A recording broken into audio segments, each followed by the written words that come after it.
Bien, comme à mon habitude, je vais vous faire le portrait de l'auteur, qui est Michael Belli. Michael Belli, déjà, je vais vous donner les infos que moi je possède, car sur ce personnage, nous n'avons pas beaucoup d'infos, même si nous consultons sa page de sa boutique où il se décrit un peu.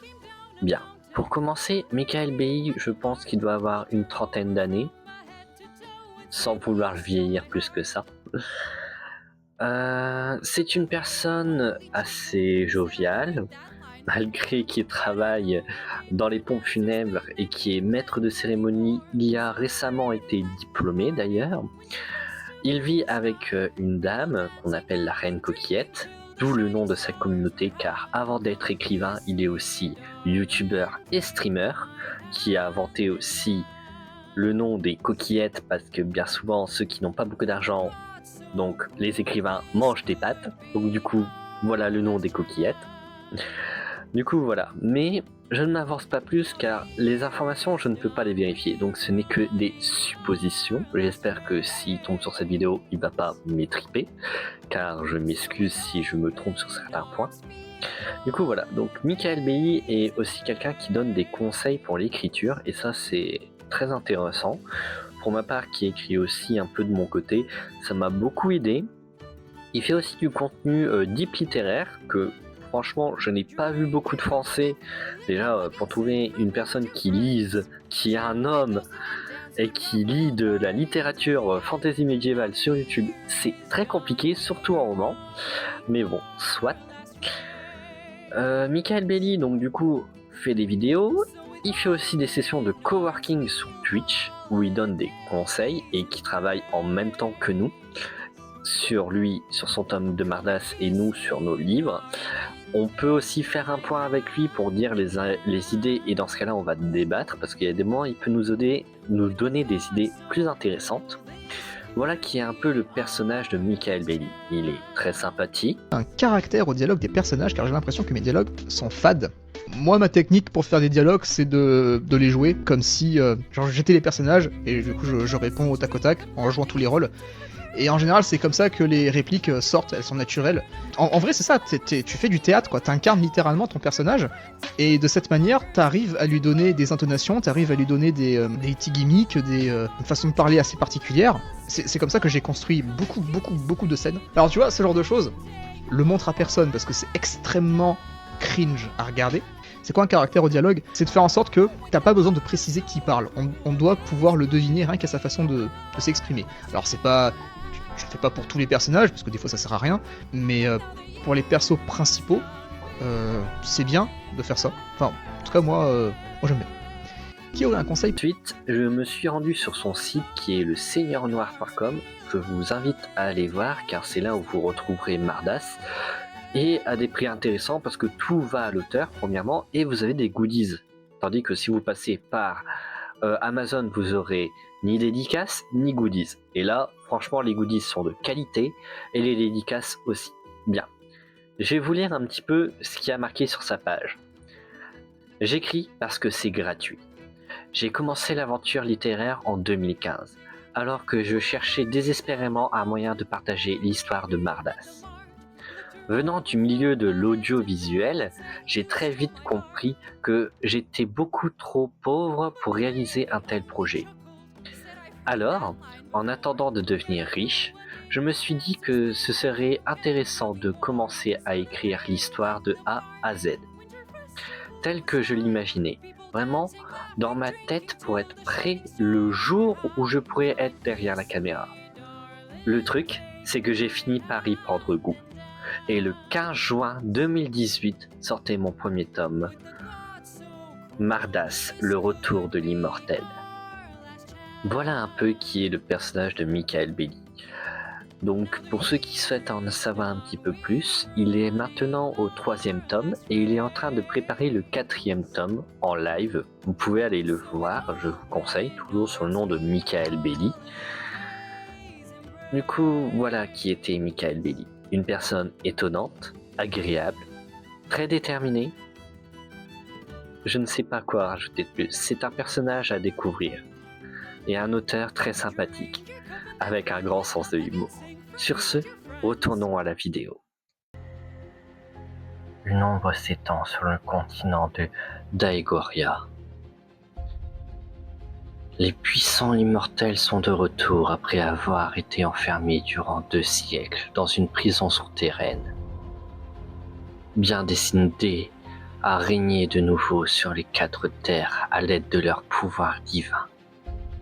L'un d'entre eux va pourtant les trahir. Il était l'ennemi du royaume, aujourd'hui il va devenir son allié. Motivé par un secret enterré dans le passé, il va devoir faire ses preuves et gagner la confiance du peuple en le protégeant des attaques de ses confrères.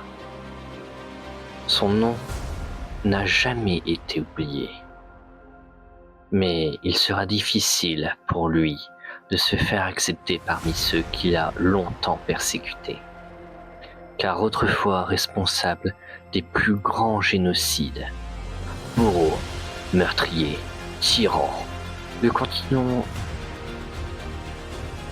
continent porte encore les traces de son règne noir. Seulement, ont-ils raison de se méfier? Il est le Seigneur du Feu. Son nom est Mardas. Bonjour à toutes et à tous. Comment vous allez? Me voilà de retour du coup pour cette deuxième vidéo sur mon expérience YouTube. Je viens vers vous aujourd'hui pour vous présenter une de mes lectures récentes. Et cette aventure, ou cette lecture comme vous préférez l'entendre, est particulière pour moi car c'est un roman que j'ai eu en cadeau par ma sœur et surtout c'est un auto-édité. Oui, pour la première fois je lis un auto-édité. Je vous avouerai que mon expérience dans l'auto-édition a été très rapide. Cette personne, c'est un YouTuber qui se nomme Michael Belli, qui a écrit des livres et qui donne des conseils sur l'écriture. Je trouve ça génial. Et c'est comme ça que j'ai découvert du coup qui avait créé un livre et qui était pas simplement YouTuber mais qui était auteur. Donc pour ceux qui connaissent déjà ce YouTuber, ils savent de quoi je vais parler. Mais pour ceux qui l'ignorent, aujourd'hui je vais vous présenter Mardas. Alors c'est un beau bébé comme vous voyez. Il fait 555 pages. Eh oui. Et franchement, qu'est-ce que c'est que Mardas? Donc, pour commencer, Mardas c'est quoi? Mardas c'est l'aventure de Michael Belli. Parce que, comme je vais vous l'expliquer juste après, Michael a créé Mardas. Donc ça, depuis le début, je suis en train de vous le dire. Mais concrètement, c'est quoi? Ben, c'est une dark fantasy. Eh oui, moi qui pensais que c'était une fantasy classique, non, c'est une dark fantasy. Donc bien sûr, là, on est loin des dark fantasy qu'on peut connaître. Parce que bien souvent, quand on pense dark fantasy, on pense aux seigneurs démoniaques, à des complots, du meurtre, tout ça. Mais là, pas tout à fait. C'est une dark fantasy, mais je dirais plus sur de la fantasy, même s'il y a certains moments qui sont assez compliqués. J'en reviendrai plus tard. Du coup, Mardas, pour moi, quelle a été mon expérience? Je dirais que elle a été surprenante. Pourquoi? Parce que je ne m'attendais pas à ça. Premièrement, on va suivre des immortels, qui sont les méchants de l'histoire. Donc déjà, on se place du côté des méchants dès le début du livre.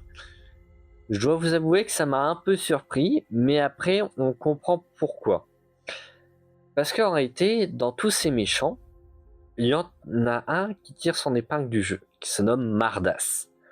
Mardas, c'est le bras droit on va dire, du roi des immortels, Baal. Et oui, pour ceux qui connaissent de Donjons et Dragons ou Baldur's Gate, le nom Baal vous est pas inconnu. Même moi, j'ai souri quand j'ai lu ce nom.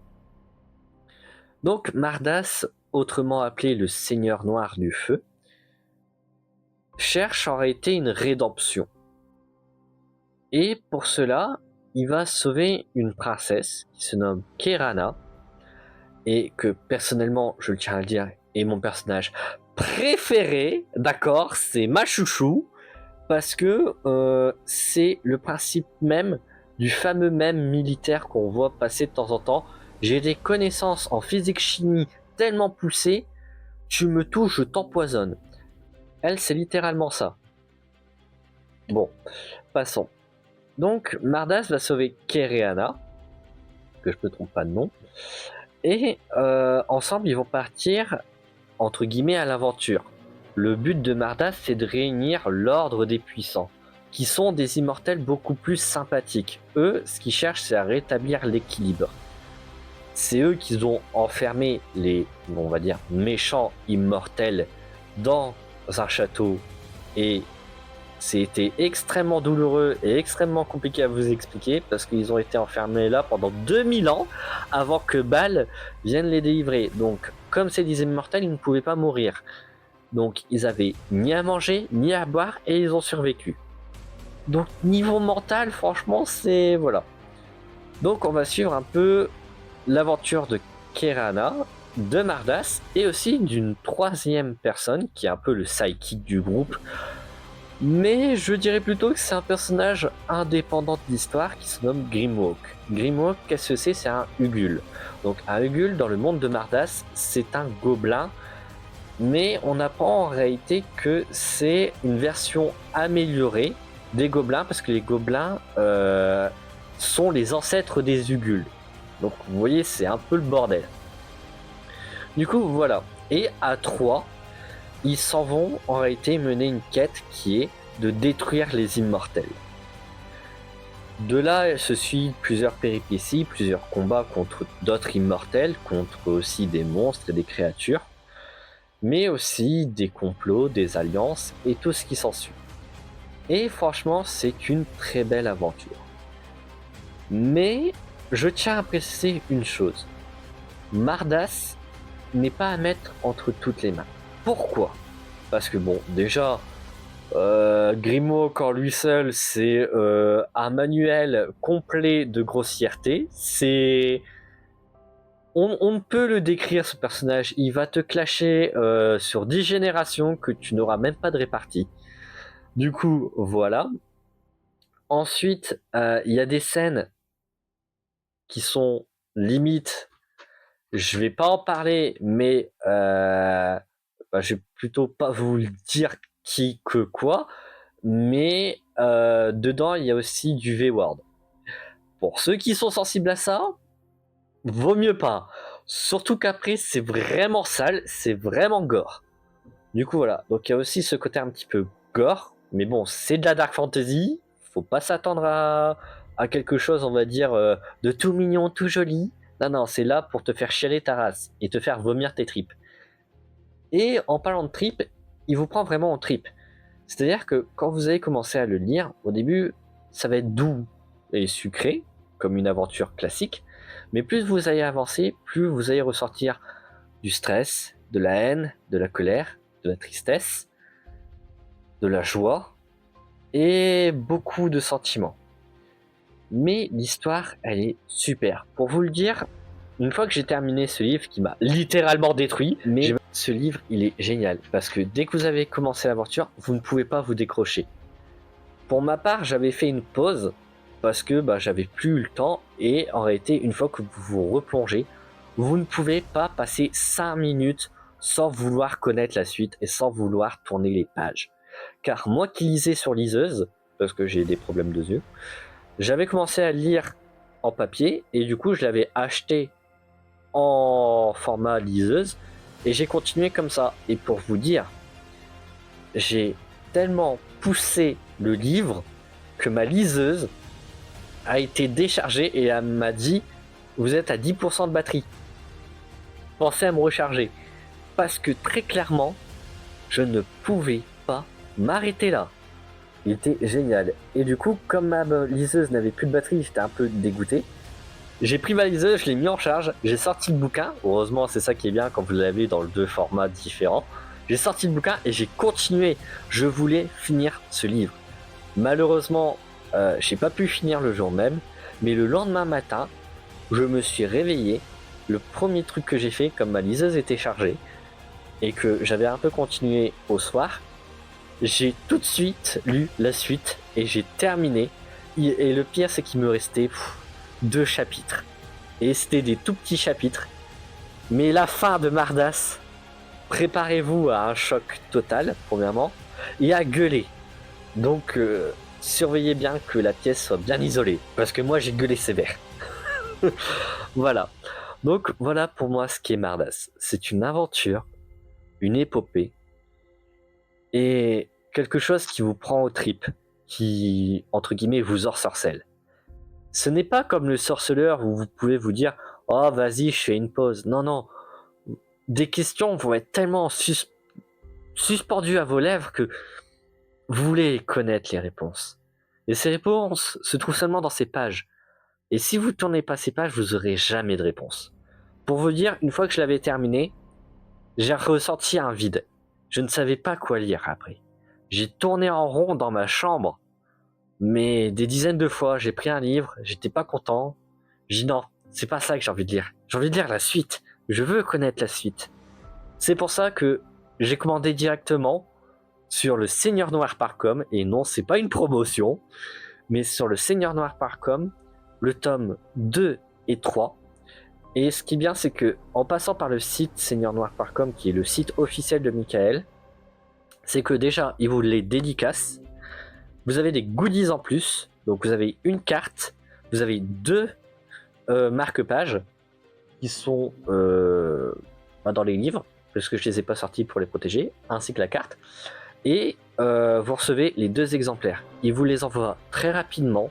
Franchement, j'étais choqué parce que j'avais commandé avant des livres au furet que je n'ai toujours pas reçus, tandis que Mardas, je les ai reçus 2 semaines après. Donc c'est vraiment très rapide. Et la question c'est, est-ce que je vais lire Mardas là tout de suite ? Non. La réponse est non. Pourquoi ? Parce que oui, j'ai envie de les lire. Oui, j'ai envie de connaître la suite. Mais je veux me mettre dans une bonne ambiance. Et là vient la transition. D'ici quelques jours, je m'en vais en Bretagne. Donc je vous filmerai un peu tout ça. Mais surtout, je vais lire Mardas en Bretagne. Car quel est le lieu le mieux adapté pour lire du Mardas, donc lire de la fantasy ? C'est la Bretagne. La Bretagne est vraiment super pour lire de la fantasy. Alors j'ai dit que je lirai Mardas, tome 2, en Bretagne, et je vous en ferai part plus tard de mon avis. Je pense pas que je l'aurai terminé parce que j'ai plein de trucs à faire, mais je vais commencer là-bas et j'essaierai de le terminer. Du coup, voilà pourquoi faut lire Mardas. C'est une fantaisie à l'ancienne qui n'a pas peur des codes. Il a créé même certains de ces codes qui sont, je veux dire, génial. Et assumer, c'est vraiment une pépite.